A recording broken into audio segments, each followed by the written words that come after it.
Marvel Avengers infinity war का trailer जब से आया है, जब से सारे फैंस ये सोचने में लग गए हैं कि हमें ट्रेलर में हॉकाई और एंटमैन क्यों नहीं दिखे, जबकि वो एवेंजर्स का काफी बड़ा हिस्सा रह चुके हैं। इन्हीं सवालों का जवाब देने के लिए मार्वल ने कॉमिक सीरीज शुरू करी है जिसका नाम है इन्फिनिटी वॉर प्रीलोड, और ये 2 इश्यूज के अंदर होगी। और इसका अभी कुछ दिन पहले पहला इशू आया है जिसमें हमें ये पता चला है कि कैप्टन और कैप्टन की टीम इस वक्त कहाँ पर है। सो गाइस, इट्स स्पीडटाइगर और आज की इस वीडियो में मैं एक्सप्लेन करूंगा इन्फिनिटी वॉर का प्रीलोड।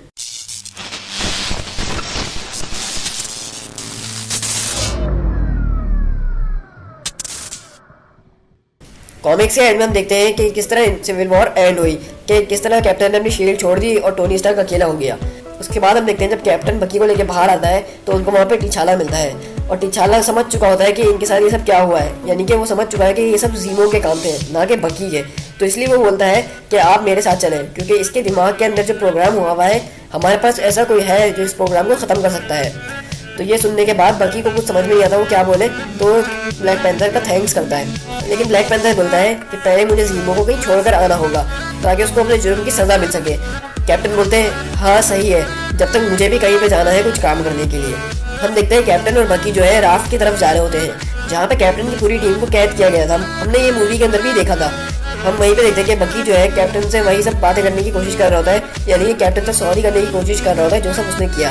लेकिन कैप्टन बोलते हैं कि तुम ये बात क्यों भूल जाते हो कि मैं हमेशा तुम्हारे साथ रहूँगा चाहे कुछ भी हो जाए, और इसीलिए इन लोगों ने भी मेरा साथ कभी नहीं छोड़ा, इसलिए अब मैं इनकी मदद करने के लिए वापसी आ रहा हूँ।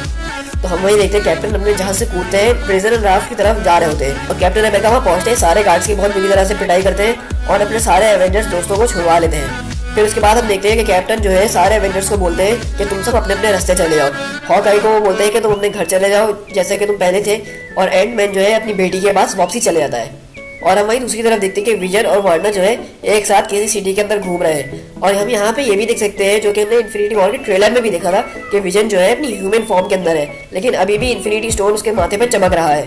फिर उसके बाद हम शिफ्ट हो जाते हैं वकांडा के अंदर, जहाँ पे कैप्टन, बकी और ब्लैक पैंथर आपस में ये सब डिस्कस कर रहे होते हैं कि जो प्रोग्राम ये हमने बकी के दिमाग से निकाल लिए उसके लिए हमें काफ़ी टाइम लगेगा, और हमें बकी को जो है हाइबरनेट मूड में डालना पड़ेगा, यानी कि वो जब तक हम इसका प्रोग्राम निकाल ना लें हम उसको स्लीप मूड के अंदर रखेंगे ताकि वो किसी और को नुकसान ना पहुंचा सके।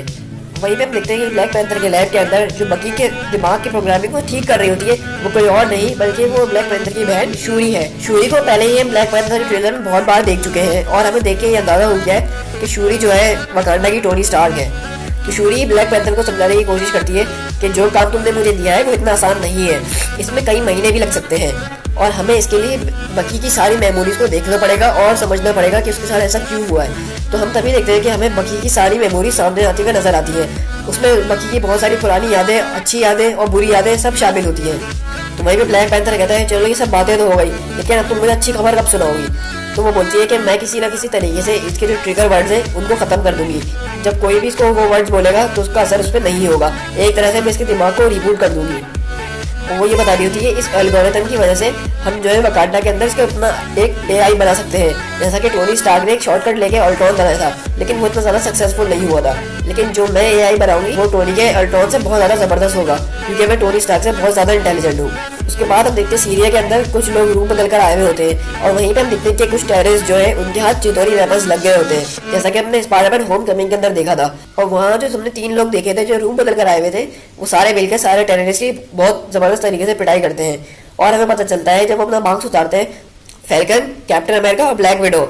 और यहाँ पे खास बात यह है कि हम ब्लैक विडो को उसके ब्लॉन्ड हेयर में और कैप्टन अमेरिका को हम बियर्ड में देख सकते हैं, जैसा कि हमने इन्फिनिटी वॉर के ट्रेलर के अंदर देखा था। इससे हमें ये बात पता चलती है कि ब्लैक विडो जो है कैप्टन की टीम के साथ हो गई है, यानी कि वो कैप्टन की टीम के साथ मिलकर दुनिया के दूसरे जो टेरर्स हैं उनको खत्म कर रहे हैं। तो कैप्टन अमेरिका, फैल्कन और ब्लैक विडो जो है अपने सीक्रेट मिशन पे निकल चुके हैं। तो वहीं पर कैप्टन पूछते हैं कि यहाँ का काम तो हो गया, अब हमें आगे कहाँ जाना है। तो फैल्कन बोलता है अब हमें लेबनान जाना है। तो कैप्टन बोलते हैं चलो फिर ठीक है, अब तैयारी करो आगे बढ़ने की। इसके बाद ही हम आगे ये भी देखते हैं कि टोनी स्टार्क अपने लैब के अंदर बैठा हुआ है जो कि एवेंजर्स कंपाउंड के अंदर है, और उसको पता चल गया है कि कोई बहुत बड़ी मुसीबत आने वाली है, इसलिए वो उस मुसीबत से तैयारी करने के लिए जुड़ चुका है। और हम यहाँ पे देख रहे हैं कि टोनी स्टार्क बहुत ज़्यादा रिसर्च वगैरह कर रहा है कि और उसके हाथ में हम एक नया डिवाइस देख सकते हैं जिससे एक प्रोजेक्शन शो हो रही है, और वो प्रोजेक्शन जो है उसका नए सूट की है जो कि हमने इन्फिनिटी वॉर के ट्रेलर में देखा था। तो हो सकता है यहाँ पे टोनी स्टार्क कोई अलग किस्म का सूट बना रहा हो या कोई नई तरह की वेपन या डिवाइस बना रहा हो जिससे वो थेनोस का मुकाबला कर सके। और वहीं हम बैकग्राउंड में पीछे आयरन स्पाइडर सूट भी देख सकते हैं। सो गाइस, ये था इन्फिनिटी वॉर प्रीलोड का इशू 1। इसका इशू 2 जो है वो तकरीबन 1 महीने बाद आएगा, तो जैसे ही वो आएगा मैं आपके साथ वो भी एक्सप्लेन करूंगा। लेकिन इस इशू से हमें बहुत सारी बातें पता चल गई हैं। जैसा कि हमें ये पता चल गया सबसे बड़ी बात कि हॉकआई और एंटमैन कहाँ है। तो इसका मतलब ये है कि हॉकआई जो है अपने घर में जाके छुप चुका है और एंटमैन अपनी बेटी के साथ वापसी अपनी ज़िंदगी में चले गया है। और हमने कैप्टन अमेरिका को भी देखा कि वो किस तरह दुनिया को बचाने में लगे हुए हैं ब्लैक विडो और फैल्कन के साथ। आई होप कि आपको मेरी ये वीडियो काफ़ी ज़्यादा पसंद आई होगी, तो इस वीडियो को लाइक, कमेंट और अपने दोस्तों के साथ शेयर जरूर कीजिएगा ताकि उनको भी पता चल सके कि एवेंजर इन्फिनिटी वॉर के अंदर सारे कैरेक्टर्स कहाँ कहाँ होंगे।